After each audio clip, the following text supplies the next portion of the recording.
Alright, let's break this down. This passage is way deeper than just a Sunday school lesson about being nice. Luke 10 verses 25 to 37 is the parable of the Good Samaritan. Most people miss the real punchline. A lawyer comes to Jesus, trying to test him. He asks, "Master, what shall I do to inherit eternal life?" Jesus flips it back. "What's written in the law? How do you read it?" The lawyer answers, "Love God with all your heart, soul, strength, and mind, and love your neighbor as yourself." Jesus says, "You got it. Do this and you'll live." But the lawyer, wanting to justify himself, asks, "Who is my neighbor?" Now, Jesus tells the story. A man travels from Jerusalem to Jericho, gets mugged, beaten, and left half dead. A priest walks by, does nothing. A Levite walks by, also does nothing. But a Samaritan, an outsider, stops. He helps, bandages wounds, pours in oil and wine. He puts the man on his own donkey, takes him to an inn, and pays for his care. Jesus asks, "Which of these three was a neighbor?" The lawyer says, "The one who showed mercy." Jesus says, "Go and do likewise." But here's the twist. This story isn't just about being a good person. The real Good Samaritan is Jesus himself.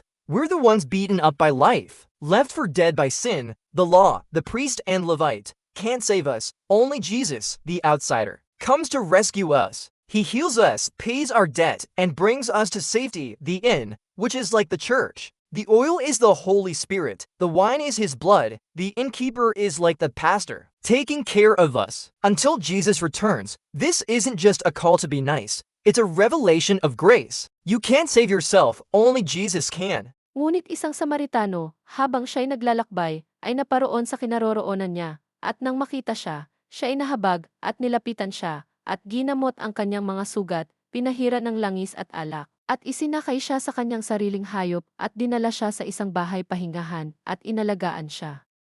Lucas 10, versikulo 33 hanggang 34 kay JV.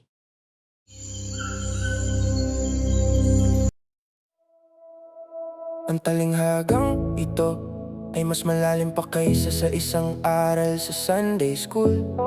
Tungkol sa pagiging mabait.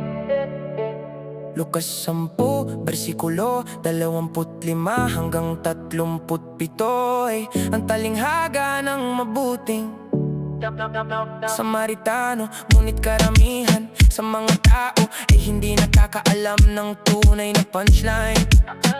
Narito ang nangyayari. May isang abogado na lumapit kay Jesus at sinubukan siyang subukin. Tinatanong guro, ano ang dapat kong gawin upang magmana ng buhay na walang hanggan.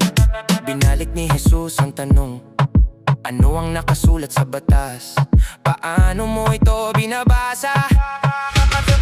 Sumagot ang abogado, ibigin mo ang Diyos ng buong puso, kaluluwa, lakas at pag-iisip, at ibigin mo ang iyong kapwa gaya ng iyong sarili. Sabi ni Jesus, tama ka, gawin mo ito at mabubuhay ka. Ngunit ang abogado na gustong ipagtanggol ang kanyang sarili ay natanong, sino ang aking kapwa? Ngayon, sinasabi ni Jesus ang kwento.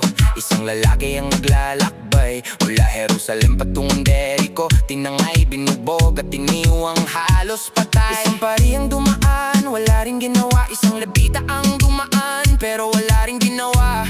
Ngunit isang Samaritano na dapat nakaaway ay huminto, tumulong, nagbenda ng mga sugat, naglagay ng langis at alak. Isinakay ang lalaki sa kanyang sariling asno. Dinala siya sa isang bahay pahingahan at nagbayad para sa kanyang pag-aalaga. Tinanong ni Jesus, sino sa tatlong ito ang naging kapwa-tao? Sabi ng abogado, ang nagpakita ng awa. Sabi ni Jesus, pumunta ka at gawin mo rin ang gayon.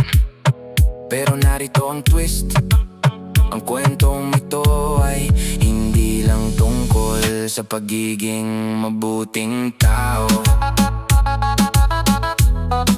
Ang tunay na mabuting Samaritano ay si Jesus mismo. Tayo ang pinahirapan ng buhay, iniwan para mamatay ng kasalanan. Ang batas ang pari at lebita, hindi tayo matutulungan. Tanging si Jesus lamang ang dayuhan, ang dumating upang iligtas tayo. Pagalingin tayo, bayaran ang ating utang at dalhin tayo sa kaligtasan ng bahay pahingahan na katulad ng simbahan. Ang langis ay ang banal na espiritu, ang alak ay ang kanyang dugo. Ang mayari ng bahay pahingahan ay parang pastor, inaalagaan tayo hanggang sa bumalik si Jesus. Ito ay hindi lamang isang tawag na maging mabait, ito ay isang pahayag ng biyaya. Hindi mo kayang iligtas ang sarili mo, tanging si Jesus lamang ang makakapagligtas. Paki-share po ang channel, Si Jesus ay Hari, sa ikaluwalhatian ng Diyos.